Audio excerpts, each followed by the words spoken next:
దీపావళి అంటే లక్ష్మీదేవి కదా, అందరం కూడా లక్ష్మీదేవిని పూజిస్తూ ఉంటాం. ఈ దీపావళి పూటనైనా ఏదైనా ప్రజలకు ఇచ్చిన హామీలు అమలు చేస్తారేమో, ప్రజా సమస్యల్ని పరిష్కరిస్తారేమోనని ఎదురు చూసిన ప్రజలకు తీవ్ర నిరాశ మిగిలింది. ముఖ్యంగా దీపావళి సందర్భంగా లక్ష్మీ పూజ చేసేటువంటి అక్కా చెల్లెళ్లకు కనీసం మహాలక్ష్మి పథకం ఏదైనా ప్రారంభిస్తారేమో, ఆ నెలకు 2,500 రూపాయలు ఇస్తారేమో అని ఆశగా ఎదురు చూసినటువంటి అక్కా చెల్లెళ్లకు తీవ్ర నిరాశ మిగిలింది. అదేవిధంగా అవ్వాతాతలకు ఏమైనా 4,000 పెన్షన్ ఇస్తారేమో, వడ్లకు రావాల్సిన బోనస్ డబ్బులు 1,300 కోట్ల రూపాయలు విడుదల చేస్తారేమో అని అనుకున్నాం. కానీ జరిగింది ఏంది అని చూస్తే అందరికీ నిరాశే. 4,000 పెన్షన్ మాట లేదు, మహాలక్ష్మి ముచ్చట లేదు, బోనస్ ప్రస్తావన లేదు. క్యాబినెట్ మీటింగ్ అని చెప్పి మంత్రుల పంచాయతీ, మంత్రులు ఒకరినొకరు తిట్టుకోవడానికే సరిపోయింది క్యాబినెట్ మీటింగ్. క్యాబినెట్ అనేది ఈరోజు 1 కాదు 2 కాదు 1/2 డజన్ వర్గాలుగా విడిపోయినటువంటి పరిస్థితి. గ్రూపులుగా విడిపోయింది క్యాబినెట్ మీటింగ్. ఇలా పాలన గాలికి వదిలేసినారు. క్యాబినెట్ మీటింగ్ అంటే మంత్రుల పంచాయతీలు తెంపుకోవడానికే క్యాబినెట్ మీటింగ్ అయిపోయింది.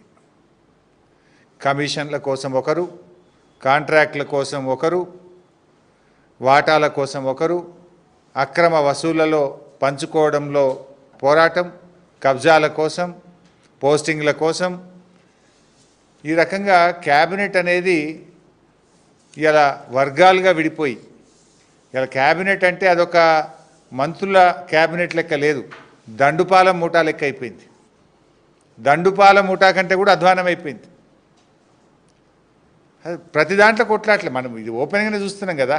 గత కొద్ది రోజులుగా ఈ మంత్రి ఆ మంత్రిని, ఆ మంత్రి ఈ మంత్రిని, పోస్టింగ్ల కోసం ఒక మంత్రి అలిగిండని, కమిషన్లు రాలేదని ఒక మంత్రి అలిగిండని, కాంట్రాక్ట్ల కోసం మంత్రుల మధ్య తగాదా, వాటాల పంపిణీలో మంత్రుల మధ్య తగాదా, తనుకోవడానికే సరిపోయింది.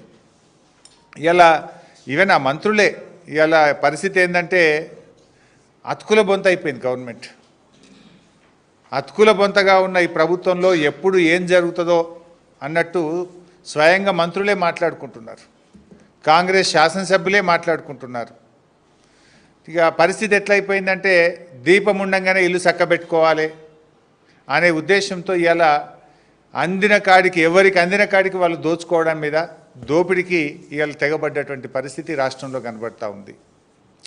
ఆనాడు బీఆర్ఎస్ ప్రభుత్వము, కేసీఆర్ గారు, మా ప్రయత్నం ఏమిటుండే, కేసీఆర్ గారు తెలంగాణ రాష్ట్రం యొక్క నీటి వాటా సాధించడం కోసం కేంద్రం మీద పోరాడిండు, కృష్ణా ట్రిబ్యునల్ను సాధించిండు, నిధులలో వాటా సాధించిండు, నియామకాల్లో 95% లోకల్ రిజర్వేషన్ వాటా కావాలని ప్రధానమంత్రిని, రాష్ట్రపతిని ఒప్పించి మెప్పించి ఢిల్లీకి 4 సార్లు తిరిగి 95% లోకల్ రిజర్వేషన్ వాటాను కేసీఆర్ సాధించిండు. నీళ్ల వాటాను సాధించిండు, నిధుల వాటాను సాధించిండు, 95% లోకల్ రిజర్వేషన్ వాటాను కేసీఆర్ గారు సాధించిండ్రు. మీరు ఏ వాటాల కోసం కొట్లాడుతుండ్రు? ఈరోజు రేవంత్ రెడ్డి ప్రభుత్వం ఏమో అక్రమ వసూళ్లలో వాటాల కోసం పోరాటం చేస్తున్నారు. బిల్లుల చెల్లింపుల్లో కమిషన్ల కోసం మంత్రుల మధ్య వాటాల తగాదాలు జరుగుతూ ఉన్నాయి. కాంట్రాక్టుల కోసం డిపార్ట్మెంట్లే మారుస్తూ, నిన్నటిదాకా ఎండోమెంట్ డిపార్ట్మెంట్ టెండర్ పిలిస్తే రద్దు చేసి R&Bకి ఇస్తూ, డిపార్ట్మెంట్లు రద్దు చేస్తూ కాంట్రాక్టుల కోసం, వాటాల కోసం తగాదాలు జరుగుతున్నాయి. మేమేమో ఈ రాష్ట్ర ప్రజల నీళ్ల కోసం, నిధుల కోసం, ఉద్యోగాల కోసం, స్థానిక వాటా కోసం పోరాడింది బీఆర్ఎస్ అయితే, ఇవాళ మీరు మీ జేబులు నింపుకోవడానికి, మీ సొంత వాటాల కోసం, మీ ఆస్తుల కోసం, మీ కబ్జాల కోసం మీరు తగాదాలు పడుతున్నారు. ఇది ఇవాళ రాష్ట్రంలో జరుగుతున్నటువంటి పరిస్థితి.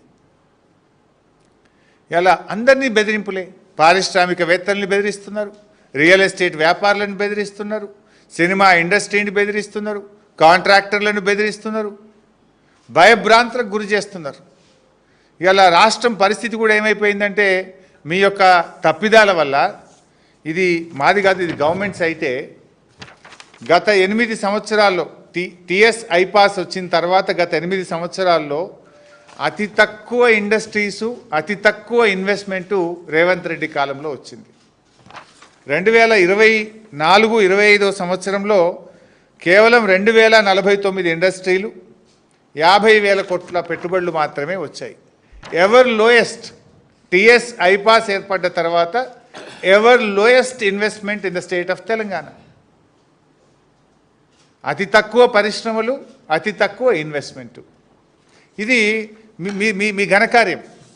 ఇప్పుడు ఆనాడు బీఆర్ఎస్ ప్రభుత్వము, కేసీఆర్ గారు, కేటీఆర్ గారు, మేము ఆ రోజు పారిశ్రామికవేత్తలకు రెడ్ కార్పెట్ వేశాం. టిఎస్ ఐపాస్ తీసుకొచ్చి సింగిల్ విండో విధానంలో అనుమతులు తెచ్చాం. దేశానికి మార్గదర్శకంగా నిలిపి ఈ రాష్ట్రాన్ని ఇన్వెస్ట్మెంట్లకు నిలయంగా మార్చాం. పెద్ద ఎత్తున నిరుద్యోగ యువతకు ఉపాధి ఉద్యోగ అవకాశాలు కల్పించాం. కానీ మీరేం చేస్తున్నారు?